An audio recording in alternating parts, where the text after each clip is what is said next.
25 décembre, Hébreux, chapitre 1er, chapitre 2, chapitre 3, chapitre 4.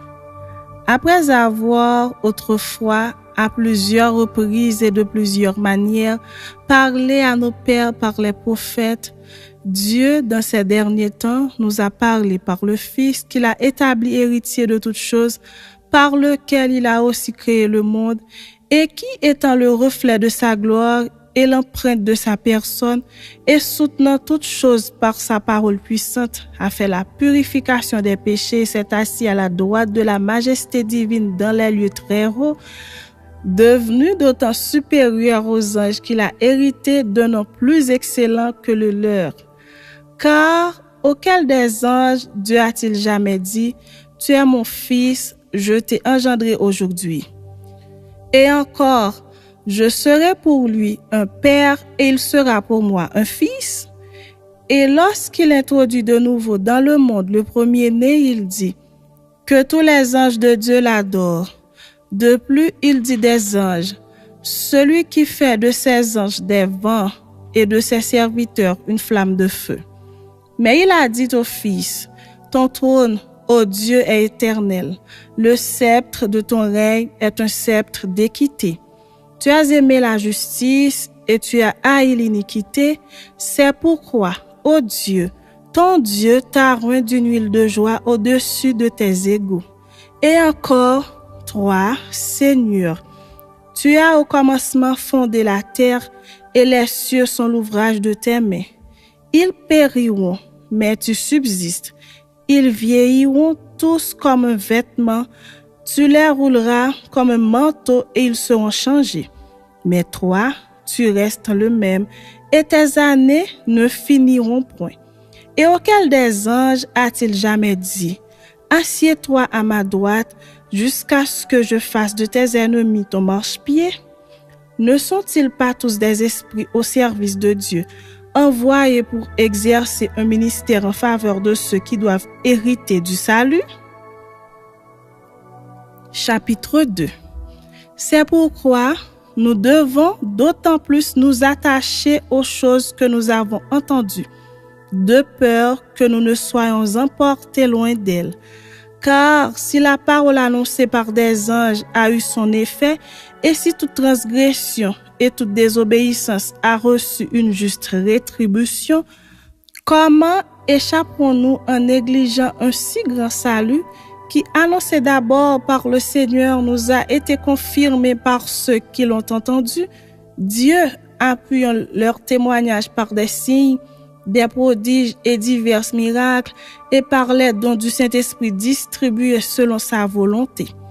En effet, ce n'est pas à des anges que Dieu a soumis le monde à venir dont nous parlons. Or, quelqu'un a rendu quelque part ce témoignage. Qu'est-ce que l'homme pour que tu te souviennes de lui, ou le Fils de l'homme pour que tu te prennes soin de lui? Tu l'as abaissé pour un peu de temps au-dessous des anges, tu l'as couronné de gloire et d'honneur, tu as mis toutes choses sous ses pieds. En effet, en lui soumettant toutes choses, Dieu n'a rien laissé qui ne lui fût soumis.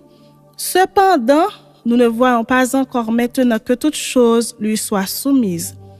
Mais celui qui a été abaissé pour un peu de temps au-dessous des anges, Jésus, nous le voyons couronné de gloire et d'honneur à cause de la mort qu'il a soufferte, afin que, par la grâce de Dieu, il souffrit la mort pour tous. Il convenait, en effet, que celui pour qui et par qui sont toutes choses, et qui voulait conduire à la gloire beaucoup de fils, éleva à la perfection par les souffrances le prince de leur salut. Car celui qui sanctifie et ceux qui sont sanctifiés sont tous issus d'un seul. C'est pourquoi il n'a pas honte de les appeler frères lorsqu'il dit « J'annoncerai ton nom à mes frères, je te célébrerai au milieu de l'assemblée. Et encore, je me confierai en toi. Et encore, me voici, moi et les enfants que Dieu m'a donnés. Ainsi donc, puisque les enfants participent au sang et à la chair, il y a également participé lui-même, afin que, par la mort, Il anéantit celui qui a la puissance de la mort, c'est-à-dire le diable, et qu'il délivra tous ceux qui, par crainte de la mort, étaient toute leur vie retenus dans la servitude. Car, assurément, ce n'est pas à des anges qu'il vient en aide, mais c'est à la postérité d'Abraham. En conséquence, il a dû être rendu semblable en toutes choses à ses frères, afin qu'il fût un souverain sacrificateur miséricordieux et fidèle dans le service de Dieu pour faire l'expiation des péchés du peuple. Car, ayant été tenté lui-même dans ce qu'il a souffert, il peut secourir ceux qui sont tentés.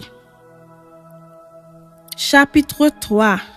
C'est pourquoi, frères saints, qui avaient part à la vocation céleste, considérez l'apôtre et le souverain sacrificateur de la foi que nous professons, Jésus, qui a été fidèle à celui qui l'a établi, comme le fut Moïse dans toute sa maison. Car il a été jugé digne d'une gloire d'autant supérieure à celle de Moïse que celui qui a construit une maison a plus d'honneur que la maison même.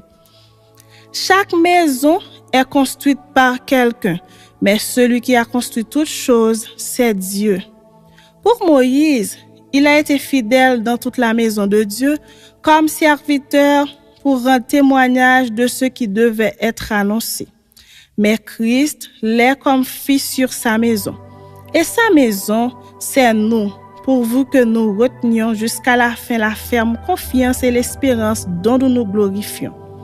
C'est pourquoi, selon ce que dit le Saint-Esprit, aujourd'hui, si vous entendez sa voix, n'endurcissez pas vos cœurs, comme lors de la révolte, le jour de la tentation dans le désert, où vos pères me tentèrent pour m'éprouver, et ils virent mes œuvres pendant 40 ans. Aussi, je fus irrité contre cette génération, et je dis, ils ont toujours un cœur qui s'égare, ils n'ont pas connu mes voies. Je jurai donc dans ma colère, ils n'entreront pas dans mon repos. Prenez garde, frères, que quelqu'un de vous n'ait un cœur mauvais et incrédule au point de se détourner du Dieu vivant. Mais exhortez-vous les uns les autres chaque jour, aussi longtemps qu'on peut dire aujourd'hui, afin qu'aucun de vous ne s'endurcisse par la séduction du péché. Car nous sommes devenus participants de Christ, pourvu que nous retenions fermement jusqu'à la fin l'assurance que nous avions au commencement. Pendant qu'il est dit, aujourd'hui, si vous entendez sa voix, n'endurcissez pas vos cœurs comme lors de la révolte. Qui furent, en effet, ceux qui se révoltèrent après l'avoir entendu, sinon tous ceux qui étaient sortis d'Égypte sous la conduite de Moïse, et contre qui Dieu fut-il irrité pendant 40 ans, sinon contre ceux qui péchaient et dont les cadavres tombèrent dans le désert? Et à qui jura-t-il qu'il n'entrerait pas dans son repos, sinon à ceux qui avaient désobéi? Aussi, voyons-nous qu'ils ne purent y rentrer à cause de leur incrédulité. Chapitre 4. Craignons donc, tandis que la promesse d'entrer dans son repos subsiste encore, qu'aucun de vous ne paraisse être venu trop tard. Car cette bonne nouvelle nous a été annoncée aussi bien qu'à eux. Mais la parole qui leur fut annoncée ne leur servit de rien parce qu'elle ne trouva pas de la foi chez ceux qui l'entendirent. Pour nous qui avons cru, nous entrons dans le repos selon qu'il dit. Je jurai dans ma colère. Ils n'entreront pas dans mon repos.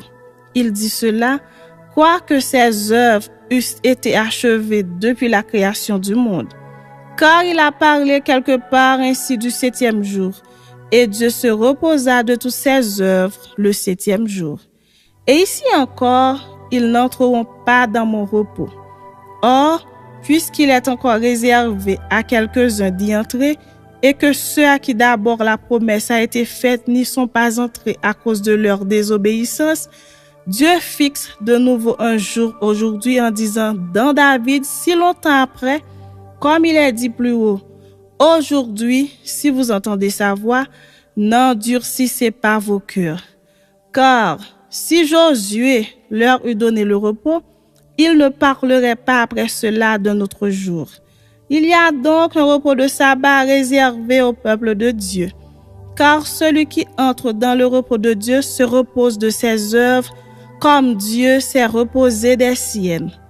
Efforçons-nous donc d'entrer dans ce repos, afin que personne ne tombe en donnant le même exemple de désobéissance. Car la parole de Dieu est vivante et efficace, plus tranchante qu'une épée quelconque à deux tranchants, pénétrante jusqu'à partager âme et esprit, jointure et moelle, elle juge les sentiments et les pensées du cœur. Nulle créature n'est cachée devant lui, mais tout est à nu et à découvert aux yeux de celui à qui nous devons rendre compte. Ainsi, puisque nous avons un grand souverain sacrificateur qui a traversé les cieux, Jésus, le Fils de Dieu, demeurons fermes dans la foi que nous professons, car nous n'avons pas un souverain sacrificateur qui ne puisse compatir à nos faiblesses. Au contraire, il a été tenté comme nous en toutes choses sans commettre de péché. Approchons-nous donc avec assurance du trône de la grâce afin d'obtenir miséricorde et de trouver grâce pour être secourus dans nos besoins.